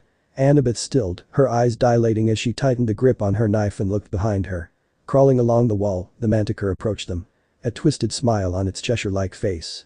Just where is it do you think you're off to? You didn't get the memo? Naruto asked, stepping around in front of her. She'd have been offended if her mind weren't in turmoil at the moment. He brandished his axe in one hand and a few throwing knives in the other. There's apples in the courtyard ripe for the picking. A hunter killed the dragon. What's this? This delectable scent could it be? The manticore's full attention was on Naruto. It is. Hello, mortal. Hang the next left, then the third left down the hall. Take the second right. At the end of the hall, climb until you see the clouds. Naruto whispered. Annabeth glanced at him and swallowed. Scarlet eyes were locked on the monster approaching them and his whisker-like markings looked thicker. Go. Now. There is no escape from here, child. Your mortal friend will make a delicious snack to gorge myself upon while I hunt you. The manticore snarled at her, giving her pause at the easily backed-up threat. It opened its mouth to say more, only for a roar to rip out and shake the cavern. A throwing knife was in its left shoulder. Annie, run. Naruto barked at her before he charged toward the manticore. Annabeth hesitated, stricken by fear of the monster who tormented her the most. A quill flew at her, but was knocked off course by a silver throwing knife. She blinked out of her stupor and met Naruto's heated glare. Run. Right. Annabeth turned and flew down the hall. She heard their conflict continue behind her. Your death will be painful, mortal. The manticore roared. Naruto's response confused her. Tried that already. It got boring, so I stood up. The manticore roared and Naruto let out a primal scream as their fight waged on. Annabeth had to get that story out of Grover. But first, she had to get to Grover. Light. The bringer of life. The opposite of darkness. A moral stance. These and more are but a few ways to look at the word. Mortals developed ways to utilize it for their benefit, for in their experience, it led to nothing but survival. Clearly, they hadn't nearly been clocked by the speeding form of a bright gold 1969 Dodge Challenger. Thalia had, so she could say without a shadow of doubt that light was hot. Something she knew, but hadn't considered, until after she had to dodge the speeding dodge that almost caught her off guard. Her new appropriated jacket wasn't as lucky, it caught fire and burned to a crisp instantly. A fate she would have shared if Bianca hadn't helped her shed the heavy thing. Shame, too, she'd started to like that jacket. Our resonated from the peak of the mountain formerly known as Tamalpias. The twin gods showed no mercy as they fought the titan of endurance. Percy had somehow wound up under the sky, and Bianca was tending to a gravely injured Zoe. As for Thalia, well. $% Thalia cursed as Luke danced around her spear and managed to nick her arm with his sword. She glared at him while he smirked at her. Her former friend looked at ease with the sword in his hand. Even now, you're so powerless, Thalia. He jeered at her before coughing when she twisted and got his side with the end of her spear's shaft. He dodged a bolt of lightning she sent his way and scowled at her. Just call the Ephiatorus and we can get back at the gods for everything they did. You always thought you had it so rough, Luke. Like your life was so bad. Thalia sneered, ignoring the temptation that he dangled in front of her like some kind of fruit. She locked her spear and shield up against his sword and scowled at him while lightning danced in her eyes. What's wrong, mommy didn't love you enough. Wow, Luke chuckled sardonically. He kicked her off, rolled over his shoulders, hopped to his feet and brandished his sword in a ready stance. Going for the throat already, huh? I thought we were friends. We were friends. Thalia assured as she raised her shield. Her eyes narrowed over the rim and electricity danced across the pole of her spear. Then you tried to poison me. What's a little poison between pals? He asked with a shrug before he knocked her spear aside with a flat and tried to pierce her exposed side. She captured his blade with the shaft of her spear and the rim of her shield. You sent the Manticore to kidnap Annabeth. She twisted and jabbed. He smacked her spear into the dirt and rammed his shoulder into her shield, sending her stumbling away from her primary offensive weapon. The Aegis made good on its name, catching the boy's blade as he dropped it down upon her with an overhead slash. I sent the Manticore to capture the children of Hades. Luke snarled as he inched the tip of his sword closer to her face. The announcement knocked her from her game and she had her feet swept out from underneath her. She blocked the following stab with her shield and kicked out at his knee. A sickening crack rang out and he dropped with a cry of pain, resting a hand on the injured joint and granting her time to get back to her feet. Children of Hades. Thalia blinked, recalling Bianca's confusion over some basic things. Her unsettling ease with which the bodies that Whisker's little incident had left in its wake. The figurine she stole and the skeleton's inability to ignore her order. You get it yet? Luke huffed, standing shakily on his bad knee. He used the ball of his foot to keep from bearing his full weight on it. I didn't want to kidnap Annabeth. But you still did. Yeah, he said softly. He looked at her, almost sadly. I still did. I don't want to fight you, Thalia. But you will. Thalia frowned. She rolled forward under a swipe to his weakened side, snatched her spear and hopped to her feet. She flicked dirt off of the tip of her spear and readied herself once more. We have to do this now, not because we want to, but because of the stupid decisions you made. Everything I've ever done was for us. For the betterment of demigods everywhere. Luke argued. He narrowed his eyes and raised his sword. If you can't see that, then I'm sorry. No. I'm sorry. She frowned. Annabeth's going to miss you. But you won't. He huffed. That kind of hurts. Deal with it. She narrowed her eyes. I'm still miffed that you poisoned me. Thalia rushed at him. Her ability with a spear surpassed his skill with a sword. He tried to catch her shield with the edge of his blade and she charged lightning through it. He stumbled back, arm limp at his side, before falling to his rear at the edge of the cliff that rimmed the cavern. His other hand went for the hilt of his sword, but Thalia kicked it over the edge. That was so uncalled for. Luke grunted when her spear kissed the underside of his jaw, and Thalia hesitated. Luke looked up at her, his jaw flexed. Do it already, Thalia. You made your choice. Go back to your dad, the triumphant conqueror you always wanted to be. Don't tempt me, Luke. Thalia warned, feeling the familiar tingle of sparks lining her eyes. Reason told her to do it. He was her friend once. He was Annabeth's, Grover's and Whisker's friend. He betrayed all of them. Rebellion protested and won out with the sole argument that gave her pause. It would be a mercy. Like father, like daughter. He sneered, holding his limp arm and shifting his legs under him. Don't you get it? It's the cycle. This pointless endless cycle they use. You'll get picked off eventually once they think you've run your mark. It might even be tonight. The thought resonated in her. Stirred deep feelings of hurt and anger at the gods that she hadn't faced yet, wasn't ready to face yet. Thalia lowered her spear, just a fraction, as she considered walking away. Luke moved, and she reacted on instinct, lashing out with her foot.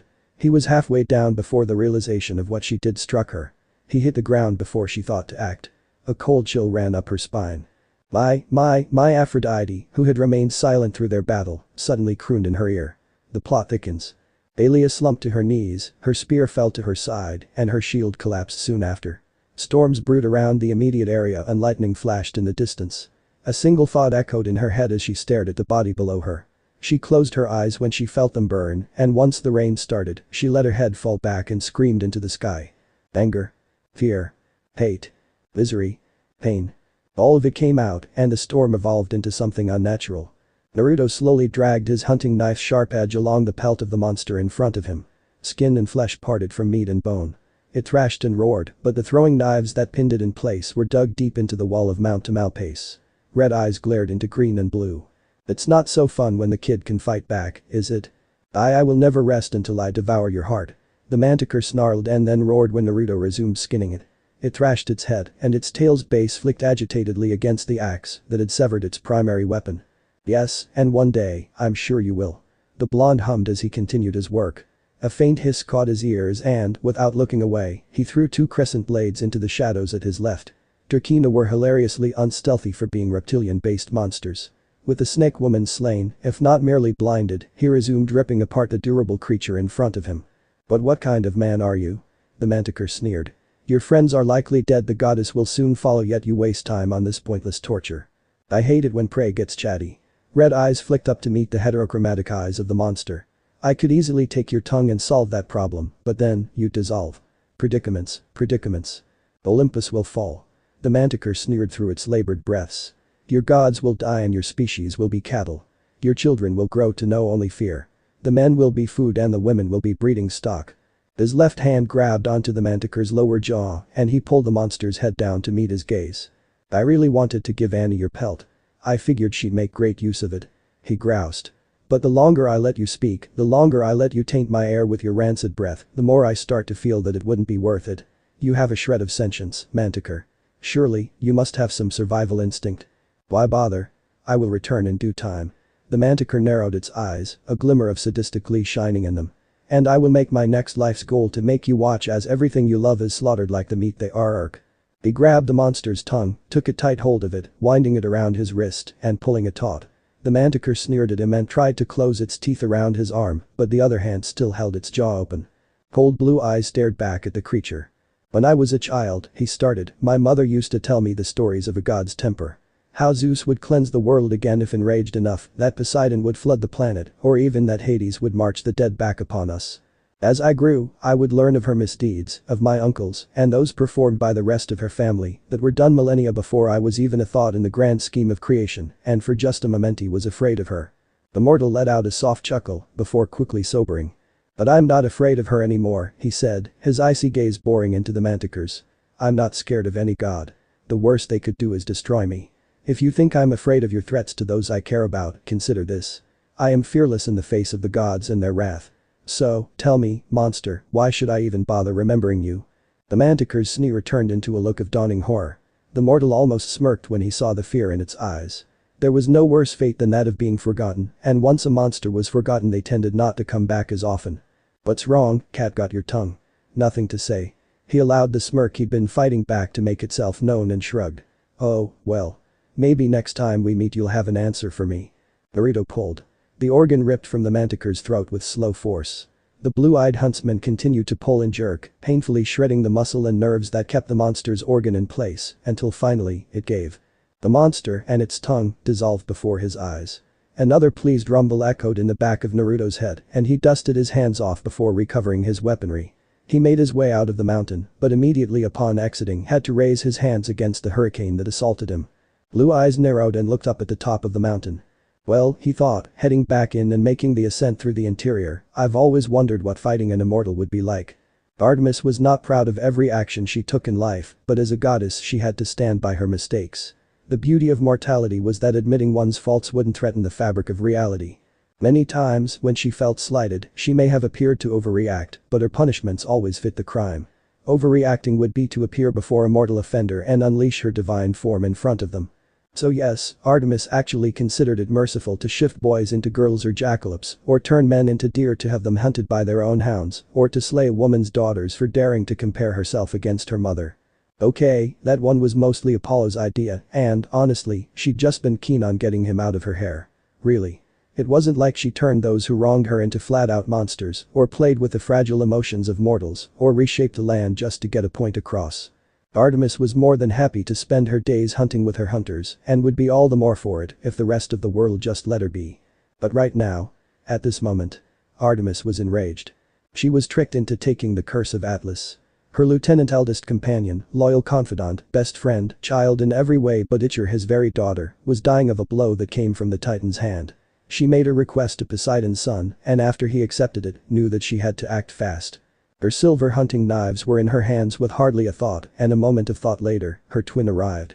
The flashy style, obnoxious horn, and making use of his obscenely beloved and incredibly dangerous chariot as a weapon was not an act he did on a whim. No, she had needed that distraction to assess everything around her. The demigod's positions, her hunter's injuries, and was that her son? What was he doing here? How was he here? He was immortal. He was. Questions for later. Artemis assured herself. She felt her twin step up from behind her. "You okay?" he asked. She nodded and leveled a steely glare on the Titan as he muscled himself from beneath the chariot. She heard Apollo take a deep breath, his ridiculous pride in his hand-me-down chariot exposing itself just briefly. "What's the plan?" "Close quarters. Cover me," she told her brother as they stood across from her new quarry. That he came to her aid without hesitation showed the severity her absence had left upon the world. His bow appeared in a flash of light, and he took aim with 7 arrows already primed. Done. Her twin's golden bowstring pulled taut, the 7 golden arrows he fired burst into 7 more and 7 more again and again and again, until a blinding wall of light rained down upon the Titan. Atlas faltered under the attack, and Artemis moved. Her strikes were swift. Her blows were blinding. The damage instilled was devastating. The Letoides were on the verge of victory. Then came the hurricane. Artemis nearly stumbled when the first gale flew into her side. The downpour flooded the land and turned smooth stone into slick mud. Lightning crashed around them and thunder boomed in her ears. "Keep on him, sis." Apollo's annoying timbre echoed over the roar of the elements. He took aim once more and fired another barrage, but half of the arrows were felled by the weather's interference. "He's already getting back up." Artemis swore and moved in again. Her blades were caught by Atlas's spear. The Titan general smirked down at her. "Little moon goddess," he sneered as she struggled against his strength. He pushed her back and her feet slid through the slick mud. "Any last requests before I end your miserable excuse of an existence?" "I am going to spread your sinews across this mountain, Atlas." Artemis broke away and allowed Apollo to get a few close shots in. He darted away and she covered his retreat, catching the blunt side of Atlas's spear with her knife's edge. The brute chuckled. An unreasonable reaction, how completely expected. "Say you do manage to do such impossibility, then who will take my burden from the demigod?" "You? Your twin." Atlas scoffed and knocked her aside. He stalked closer as she quickly recovered. Apollo's attempt to blindside him with a bow over the head, a tactic that surprisingly works quite efficiently on other opponents they faced, was failed as the Titan caught him by the throat. His spear was stabbed into the ground and her own throat was caught next. The upper air of either was blocked from their throats as he closed his hands around them. "Face it, Olympians," Atlas spat the word in disgust as he lifted them from the ground. "Your time has come and gone. The Titan King will rise aga and $%. Artemis gasped as she hit the ground after the Titan of Endurance let her and her twin go. He clawed at his face, spewing curses that predated even her time on the world, and whirled around wildly. At one point, she caught sight of something in the lacrimal duct of his left eye. Closer inspection, when granted the chance, revealed it was a silver crescent shuriken. The Titan whirled around, seeking out the cause of this pain, while his unmatched healing and his fingers' size were turned against him. Apollo and she shared a look with one another. "You see that?" "Yes, I did." "Any idea how?" "None whatsoever." "Unaground him?" "Absolutely." They stood and faced the Titan, whose fingers were too massive to grasp the small sliver of silver stuck in his eye. His profane swearing was growing annoying. But, he was in line with his curse. Artemis flicked her gaze to her twin, just as he looked back at her. They smirked at one another. "I'll go low," she offered and he nodded. Apollo cracked his neck before he moved to grapple the Titan when he turned away. His arms wound around Atlas's waist tight like he would one of his mortal trysts. Artemis waited for the perfect opening before she threw herself shoulder first into the back of Atlas's knee. It buckled, and Apollo let out a yell as he made a mighty shove. The Titan stumbled forward but caught himself on his foot once more. "PercyJackson, give us your burden." Artemis barked at the demigod.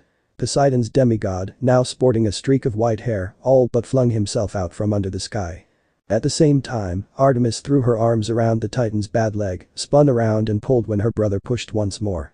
Atlas fell with an earth-shaking crash where PercyJackson once knelt, and the Titan's good eye widened when he felt something press against his spine. "No." He bellowed as Apollo helped her back to her feet. He struggled and strained, managing to push himself to his hands and knees to face them. The now infamous pose followed soon after, and he lifted the weight of the sky from his shoulders.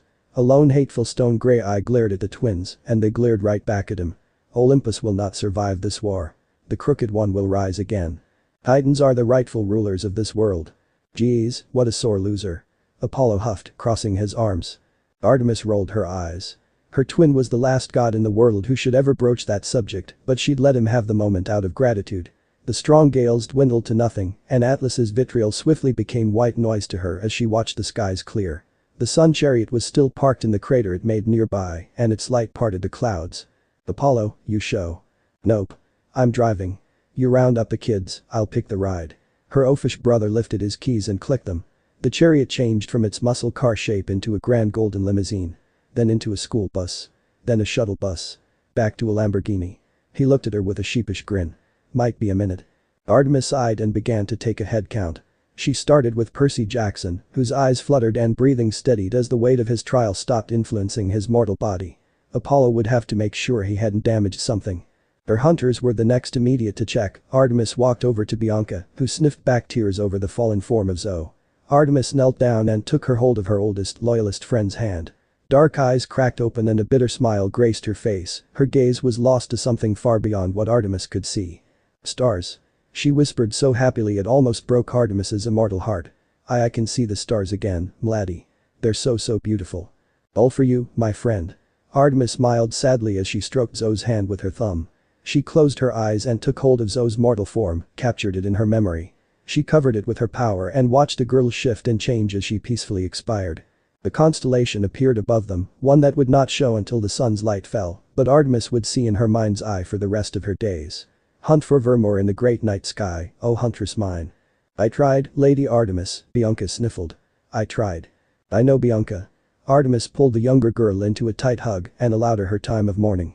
She rubbed the young girl's shoulder and let her cry. Silver eyes fell closed and she allowed one solitary tear to fall. "I know.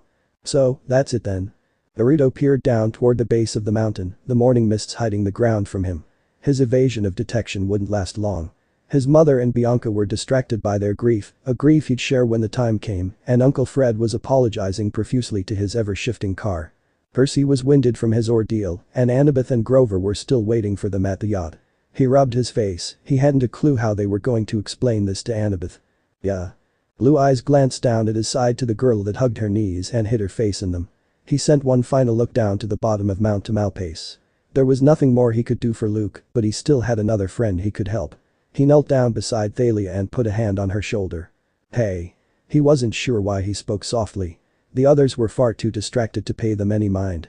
Those self-conscious thoughts all fell away when a single blue eye peeked up at him. It was rimmed red. Naruto hesitated before he started to rub her shoulder. "I don't blame you, Thalia. Annie won't blame you, either." I know that." Thalia spoke just as softly. He heard her breath hitch, but didn't comment on it. But he was still. "Our friend." Naruto finished, and she nodded.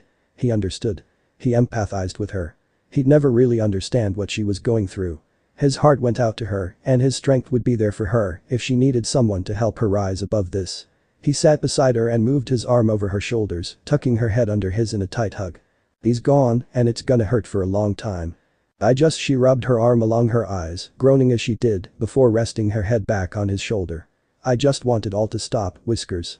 "Don't we all?" he mumbled. They sat comfortably for a minute longer before Naruto closed his eyes. "Time to ask. Think that you tell me what happened?" "Do I have to?" "We have to tell Annabeth somehow." "Oh, gods." She swallowed and went quiet. He waited for her to speak. It took another beat before she asked, "Think your sandy friend could turn me into a tree again?" "Doubt it." Thalia groaned. She closed her eyes and took a deep breath. "I beat him in a fight," she started. He wasn't surprised thus far. Blew out his knee and then electrocuted his arm. "I had him dead to rights, my spear pushed into his neck." "But you hesitated." "Yeah." Because it was Luke. Yeah. He made a move, something that set off your instincts, and you reacted. Thalia closed her eyes and nodded. Naruto took another breath and stared over the horizon. A split-second reaction like that. Accidental on Thalia's part, but Luke's was borderline drastic, if not suicidal. Yes, she bested him in a fight, but to have him suddenly try something afterwards. Any demigod hell, even most mortals would react the same way. You'll get through this, tree girl. He rubbed her arm. I'll be with you every step of the way. Promise? She held her hand up, ring and pinky fingers up. It was a test they developed a long time ago after a run-in with a shapeshifter that had a penchant for mischief. He locked his free hand's ring and pinky fingers around hers and gave her a small half-smile. Promise of a lifetime. Stepping onto Olympus for the first time was breathtaking. She knew it was glamorously decorated for the coming solstice party, but Thalia couldn't imagine anywhere else looking half as amazing. Spirits and minor gods were frolicking in the main hall. They whispered and stared at the demigods as they completed their quest. Artemis had been rescued. Pardon us. Hotshots coming through. Move gods, we have a meeting to get to. Apollo swiftly and oh so subtly parted the gawking crowd as he led them to the council chambers of Olympus. As they came to the council doors, he rested his hand on one and looked back at them. Ready for a hero's welcome. Apollo. Artemis pinched the bridge of her nose. Just open the damn doors. Alright. Killjoy. He huffed before gently pushing on the door and having both swing open. Now for our next trick. Apollo and Artemis flashed away, reappearing on their thrones in forms that were easily 10 feet tall. Apollo looked around and then pouted at the man in a pinstripe suit, sitting in the very center of the chambers atop a golden throne. But you really have to. You're 7 minutes late. The man rumbled, his voice reverberated through the chamber, and his eyes filled with lightning, cowing the playful god of the sun into silence. Thalia couldn't help herself, she stared. It was him, the cause of all of her misery, of her brother's demise, and that woman's insanity. It was her father. Zeus. Discussion began shortly after Artemis was welcomed back, but Thalia ignored them and focused on him. The gods' voices became muted, background noise. He was imposing, not even counting his height, but his very frame exuded the feeling of power. His beard reminded her of a dark storm cloud, and his eyes were just like hers. His brow had creases in it, and his scowl could be seen clearly even through his thick beard. Did she look like that when she scowled? How did she even have friends? Then it is decided. Zeus's voice snapped Thalia from her thoughts.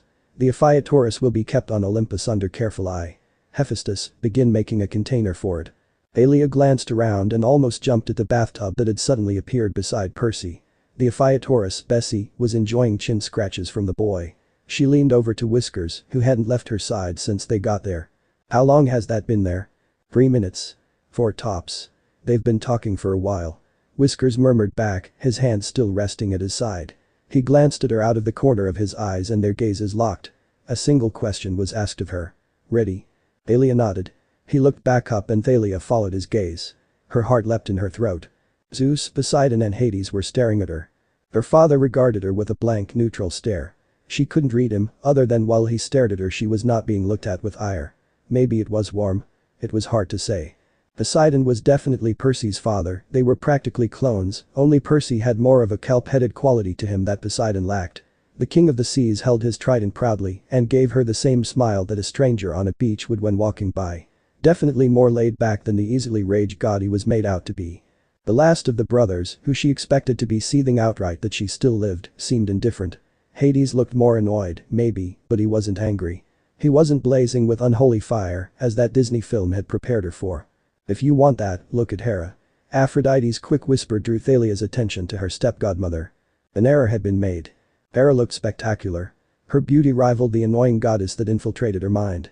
Cascading hair decorated with a fine crown and jewelry, sharp features that models across the world strived to emulate.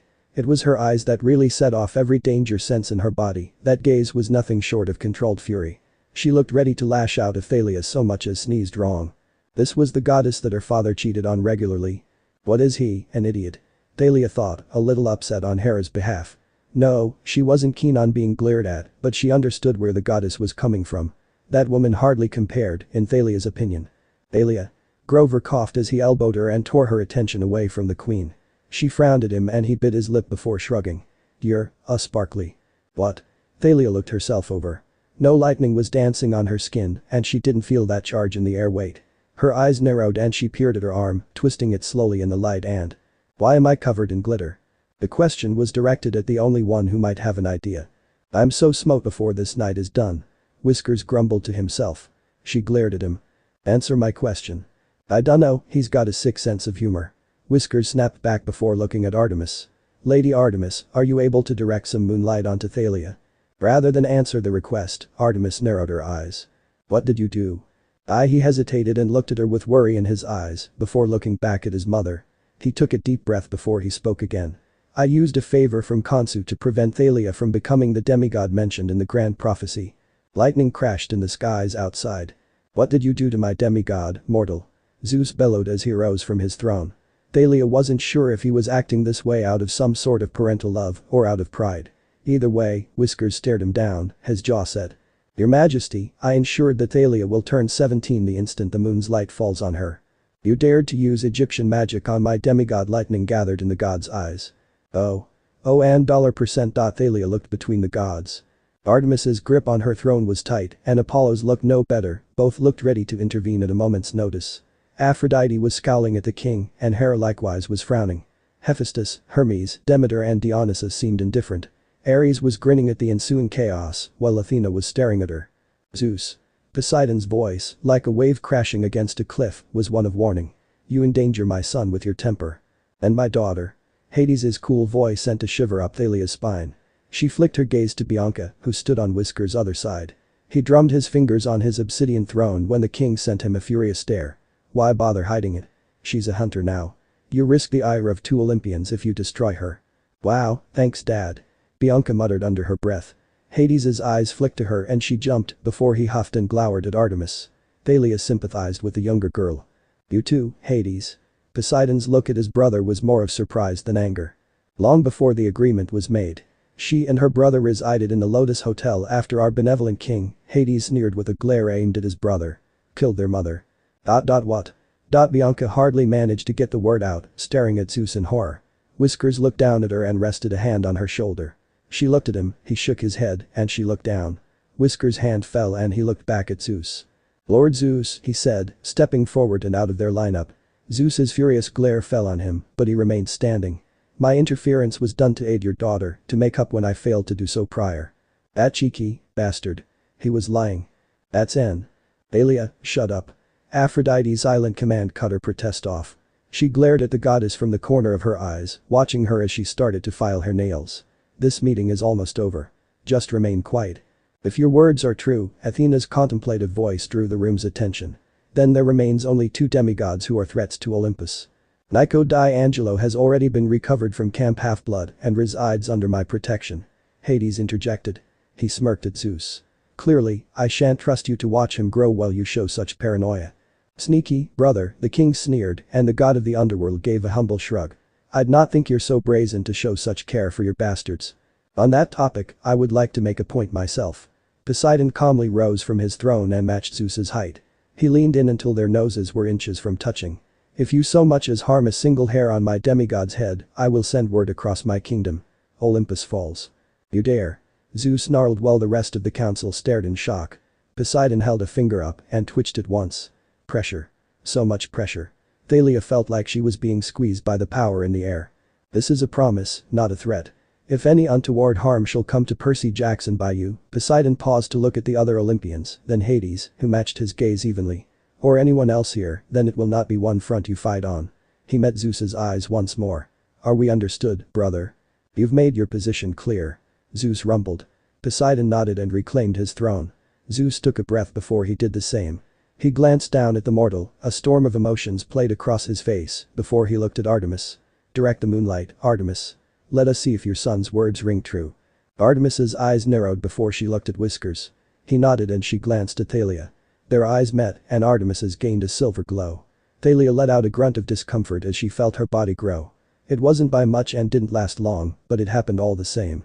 There was a soft tear of fabric and, with a quick glance, she was relieved to find nothing had fallen off. As expected of the Egyptians, so tasteless. Aphrodite huffed aloud and snapped her fingers. Thalia blanched as a pink light flashed around her. Looking down, yep.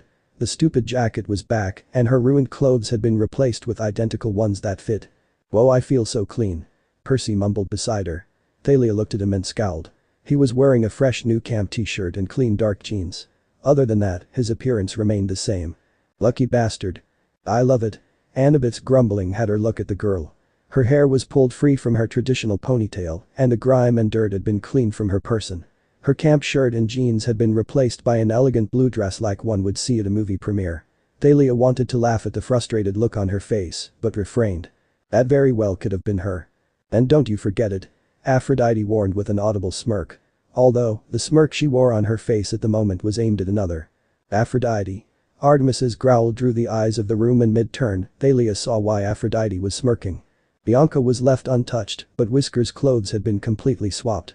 His damn pants and damn belt were replaced with new light Levi's that probably fit his form perfectly, and the tip of a dark leather belt poked out from the hem of his shirt.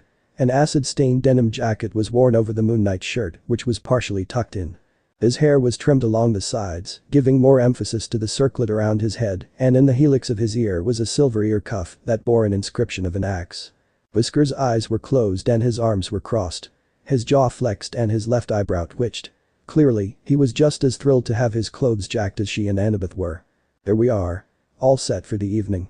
Aphrodite smiled at the council, who stared at her. What? We're essentially done here, aren't we? Thalia Grace is too old now, Bianca D'Angelo is a hunter, and we've all heard what Hades and Poseidon said. Is there anything else? The Titans. We could talk about them. Ares pointed out. He scowled back at the goddess's frown. What? They just kidnapped the coup huntress. We should sack their place while their general is down. They would expect it and be able to rout any attacking force we send there now. Athena refuted with a scoff. As usual, you think of the immediate battle, and not the entire war.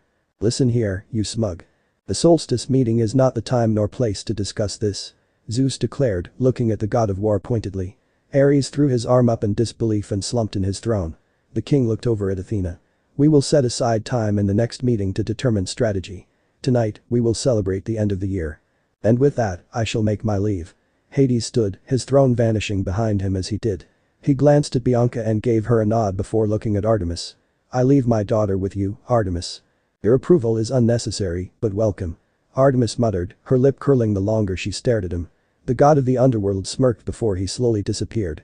The throne room was quiet, the gods patient. Did he leave? Bianca asked. Who?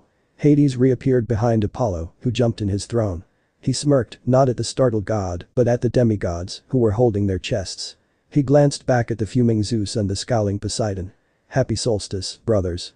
Sisters. If you'll excuse me, I have a wife to entertain and a son to corral. He left with a dark chuckle. So glad he's in such a good mood. I hate it when he does that. Apollo grumbled, slumping in his throne. Thalia agreed, still frowning from being caught off guard so swiftly. And Annabeth's hat let her do the same thing. She'd have to put a bell on the girl. The god of light started to rise. Well, since we're done, I have a playlist to set up. There is one matter I wanted to bring up once he left. Artemis interjected. She glared at her brother when he whined at her. It will take only 5 minutes at most. Fine. The sunny twin slumped back in his seat and crossed his arms. Artemis looked over at Zeus. I wish to induct my son, Naruto, as a member of the hunt. Silence. Doesn't he have to be a girl? Percy whispered to Annabeth. She looked at him and shrugged. That's what I always thought. Okay, so he'll be a she. Dionysus rolled his eyes. Are we done now? I have drinks to Sam prepare. I will be inducting my son, Dionysus. Artemis clarified once more. She scowled at her smirking twin. I'd already tried to go that route once. Best wager ever. You're welcome by the way, Apollo said, looking at Whiskers, who stared impassively back at him. Yes. You've saved us all so much trouble by winning a bet that would ensure mother didn't change me into a girl. Whiskers drawled. Thank you, uncle. Any time, little nephew. Any time. What wager was this? Zeus asked, frowning. October of 92. Hermes answered. He was looking at his watch. Upon losing, Artemis would swear on the sticks to not change the kid into a girl, and if he lost, Apollo would forego making demigods for a whole year. And what was the subject of the bet that caused him to make such a ridiculous wager? Poseidon asked, the other god staring at the smirking sun god in disbelief. Thalia was among their number. Cabin 7 had the most campers assigned to it out of the whole camp. How was Apollo sure he hadn't needed to keep it in his pants for a year? The best birthday gift. Little nephew was turning 5. I got it right. Apollo chuckled. Thalia looked at Whiskers, who still looked indifferent, if not a little confused on the subject matter. And? Demeter pressed. My little nephew was so cute, all he wanted that year was a comic book about a superhero that fought for the moon. Apollo smirked at his twin. Your ignorance to pop culture was your downfall. You rigged the bet. Artemis growled at her twin, eyes glowing. You cheated. You always cheat. We've gone over this. I'm the god of prophecy, Apollo said, waving her off. Precognition over mortals' actions is pretty much in the definition, and he had been reading Michelle's Spider-Man comics for a while at the time. Should have never let him read about Kurt Connors. Artemis frowned. He had nightmares for months.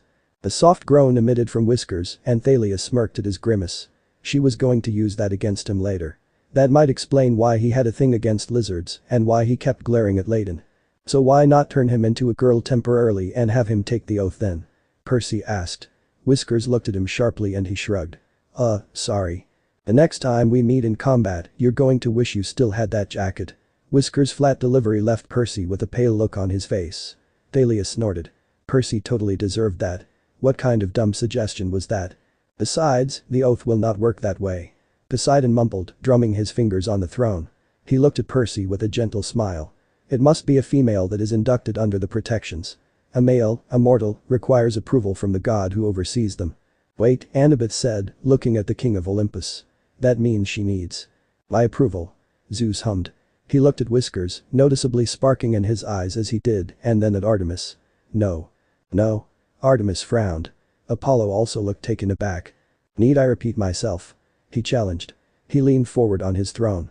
The last men who joined your hunt, how long did they last? Artemis was silent. Exactly. Furthermore, I declared previously that this mortal was not to step foot on Olympus again. Zeus rose from his throne once more. On top of dismissing my previous decree, he has exposed demigods to Egyptian magic and to the existence of others. Your connection to him and his role in retrieving you is all that stays my hand from smiting him here and now. Artemis's jaw flexed, but she nodded. Zeus huffed before he looked at the other Olympians. Let it be known that after this night is over, the mortal son of Artemis will never be welcomed back on Olympus and is henceforth barred from stepping foot in Camp Half-Blood. Thalia felt the wind leave her as if she'd been punched in the gut. She looked worriedly at Whiskers, whose eyes were wide as he stared at Zeus. Forbidden from Olympus. Barred from camp. What? Well done, Thalia Grace, well done. You've successfully ruined any chance he had of being safe from me. Aphrodite's cool voice had her turn to glare at the goddess, who was meeting her stare evenly and with a small smile. Her eyes flashed dangerously. I told you not to accept the deal. You reap what you sow, darling. This winter solstice meeting is adjourned, Zeus boomed, his voice taking on a lighter tone. Let the festivities commence. So this part ends here. Alright, that's it for today's video guys. Let me know in the comments section how was the story, and also don't forget to like, share and subscribe. I will meet you in another video, bye bye.